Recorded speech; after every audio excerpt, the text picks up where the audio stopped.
I tell you that time I went down, I looked at the Pentagon like about 6 months after 9/11. I must have told you that story, right?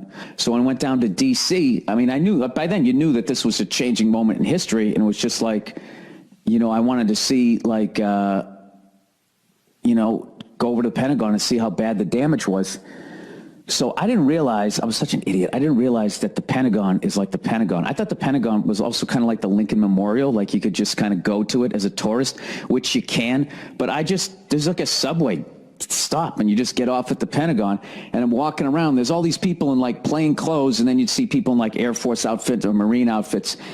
And so I was thinking, all right, they work here, but everybody else in plain clothes is like me. I didn't realize that they all kind of fucking work there, and it's like an office. It's a giant fucking office building in the shape of a Pentagon.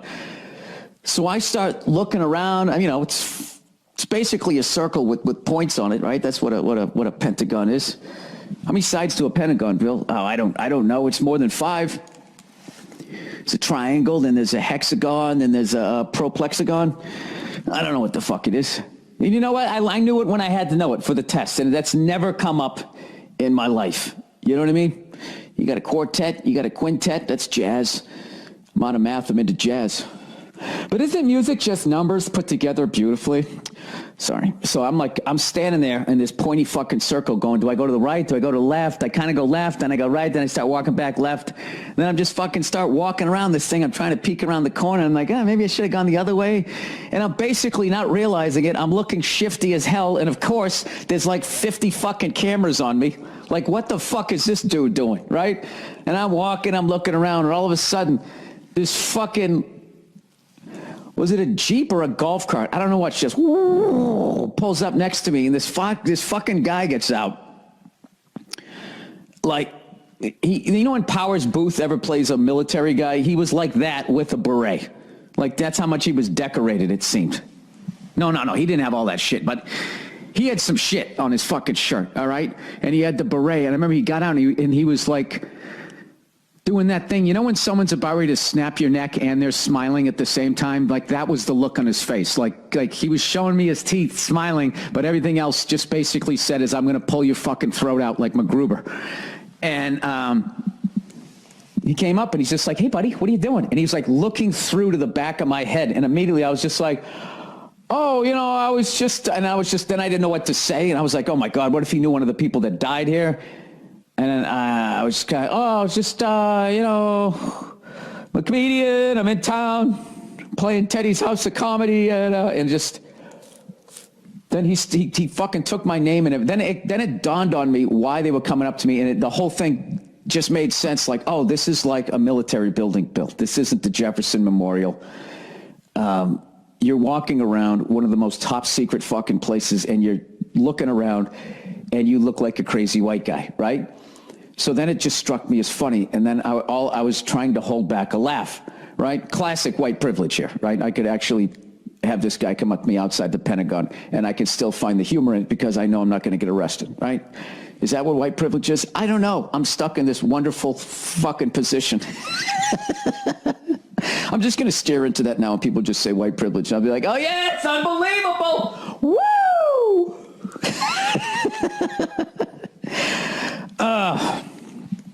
Anyways, what was I saying? Okay, so the fucking guy, he's taking down my name, and then I kind of have like this shit-eating grin on my face because, at that point, they all kind of, because it was the guy who drove the Jeep, who was like fucking Tom Cruise in Taps. He just couldn't let it go, right?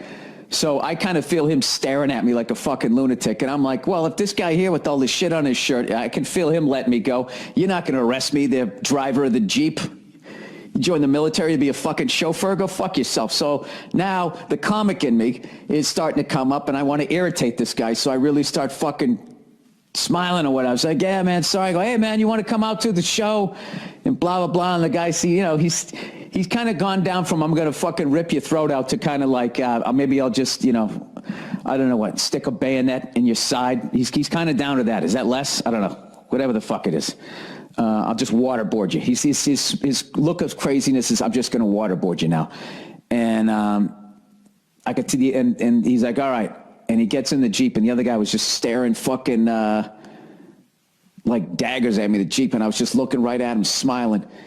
And he goes, no, he goes, you're free to keep walking around this thing, you know, blah, blah, blah, blah, blah. And I was just like, nah, man, I'm cool. Like, I don't need anybody else driving up to me with a fucking Jeep. So they go to drive away. And as they were driving away, I remember the guy in the Jeep, the guy driving, like, yelled. I think he was trying to make me jump. Like, he drove away and just heard this, like that. And I didn't jump. And I just sort of, without, like, looking back, I just put my hand up and waved at him. And that's my fucking Pentagon story. So anyways. Washington is a great, great town. Yeah, a lot of culture. I'm going to the museums. Are you really? No. I sit in my room like I always do and watch movies. You got to get out there. No, you don't. Experience the culture. No. You never do. I told you that time I went down there and I went to the Pentagon because I thought it was like the Lincoln Memorial that you could just walk around and look at it. So I started walking around the thing. You know, I bet you were stopped. Oh, yeah. Oh, no, funny. I was like looking in a Jeeps like, oh, this is cool. I'm just walking around. All of a sudden. Doing? Well, it was right after, it was. Don't say right after 9/11. No, it was 6 months after 9/11. Oh, good one. And they never really showed the footage where it hit. So I was just like, all right, I want to see this. Yeah. You know, so I start, you know. There was some people were in uniform, other people were wearing like suits. So I don't know, it just didn't dawn on me. And I just started walking around, looked in a couple of Jeeps, and then I just started. And all of a sudden, this Jeep came flying out, and this guy gets out with like this red beret, and he's like smiling, but he's looking right through to the back of my skull. He's like, "Hey, buddy." Hey, buddy.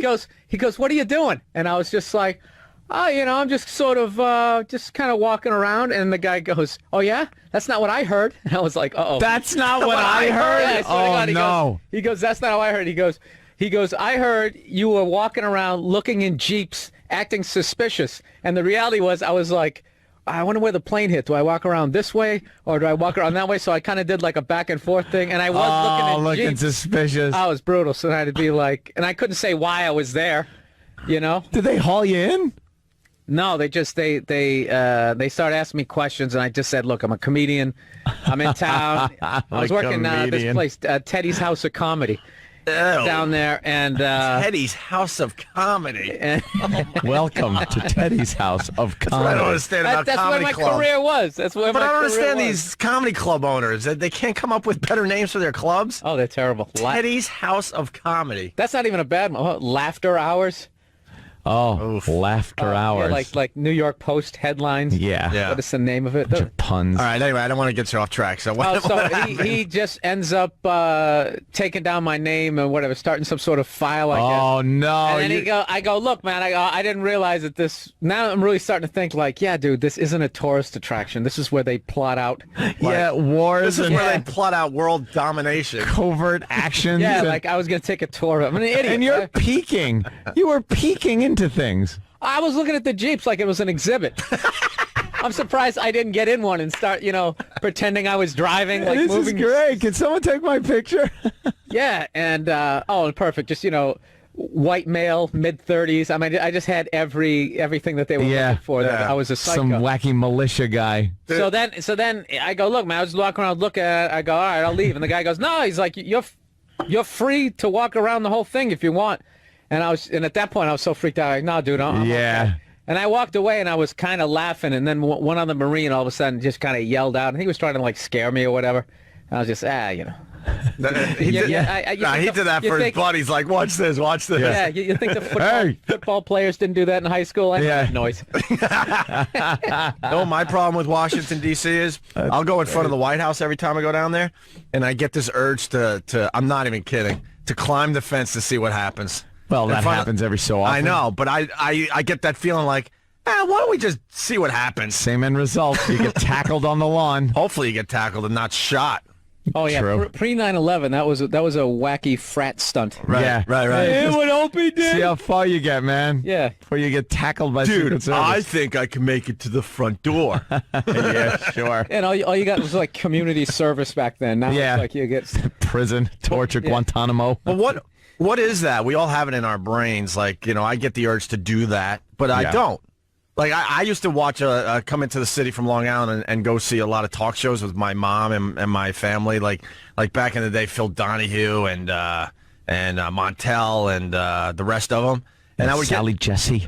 whatever they were giving free tickets out for. And I would sit in the audience and get the urge to just run onto the stage and tackle the host. And then I'm like, oh, my God, is anyone reading my brain? Do they realize what I'm thinking of doing right now? Like, I get all freaked out, and then I'm like, all right, calm down. No one knows. No one knows. Just enjoy the show. Crazy people do it. Right. But That's you the just difference. think about it. You think about it, but for some reason, you don't. That's like when you. I think it's the same mentality like when you were in class and the teacher's like the next person who laughs, and then immediately you're just holding your nose. Yeah, you're trying not to laugh. Anything. It's even to this day, if someone said, you walk into a store and they'll have something there that says, "Please do not touch." You just have to go up. I want to touch it. You just got to take one finger and just poke at it. Yeah. Don't tell me what to do the second I come in your store.